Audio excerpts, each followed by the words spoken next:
আজকে আমি ডিনারে বানিয়েছিলাম পাস্তা, কিন্তু পাস্তার রেসিপিটা কী বলো তো, একটু অন্যরকম করে করেছিলাম।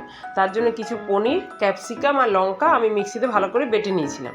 তারপরে কি করেছি, এবার একটা ফ্রাই প্যান বসিয়ে দিলাম, তার মধ্যে বাটার আর সাদা তেল দিলাম, দিয়ে বেশ খানিকটা রসুন কুচি করে ওর মধ্যে দিয়ে দিলাম। রসুনটা যখন বাটারের সাথে ভাজা যখন হয়, তখন যে স্মেলটা বেরোয়, গন্ধটা কী যে ভালো লাগে তোমরাও জানো। দিয়ে যখন ভাজা হয়ে আসবে, তখন ওই পনির আর ক্যাপসিকাম বাটা যে পেস্ট আর লঙ্কা বাটা পেস্ট, এটা এর মধ্যে দিয়ে দিও।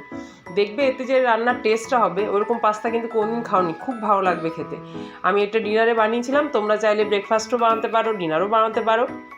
দিয়ে যখন ওটা ভালো করে একটু জাস্ট নাড়াচাড়া করে যখন এরকম ভাবটা চলে আসবে, তখন আগের থেকে ভিজিয়ে রাখা, আমি এখানে কিন্তু তোমার ওই সুজির পাস্তা ব্যবহার করেছি, তোমরা চাইলে এমনি পাস্তা ব্যবহার করতে পারো। ওটাকে ভালো করে গরম জলে নুন আর তোমার একটু সাদা তেল দিয়ে ভালো করে এটাকে আমি সেদ্ধ করে নিয়েছি। সেদ্ধ করে জল ঝরিয়ে ঠান্ডা করে রেখেছি। এবার যে পেস্টটা বানিয়েছি এর মধ্যে এটাকে আমি দিয়ে দেবো। এবার দেখো এর মধ্যে আমি এটাকে দিয়ে দিলাম, দিয়ে ভালো করে এবার নেড়ে চেড়ে মিশিয়ে নেব। আর নুনটা দেওয়ার সময় সবসময় খেয়াল রাখবে, যখন এটা সেদ্ধ করেছি তখনও কিছুটা পরিমাণ নুন দিয়েছি, তো দেখে শুনে নুনটা দিতে হবে। এবার বেশ খানিকটা দুধ এর মধ্যে দিতে হবে, দিয়ে ভালো করে এটাকে নাড়িয়ে চাড়িয়ে মিশিয়ে দিতে হবে। একদিন অবশ্যই বাড়িতে বানিও, তোমাদেরও খুব ভালো লাগবে। দেখেই বুঝতে পারছো কীরকম ক্রিমের মতো লাগছে দেখতে, খেতেও সেরকম সুন্দর হয়েছিল কিন্তু। এবার ওপর থেকে একটা চিজের কিউব গ্রেট করে এর মধ্যে মিশিয়ে দেবে।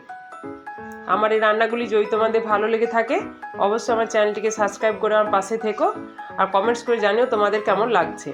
এবার উপর থেকে কী বলো তো, অরিগানো ছড়িয়ে দিতে হবে। তারপর কিছুক্ষণ চাপা ঢাকা দিয়ে রেখে দিও 2-1 মিনিট, খুব সুন্দর একটা গন্ধ বেরোবে আর খেতেও কিন্তু খুব ভালো লাগবে।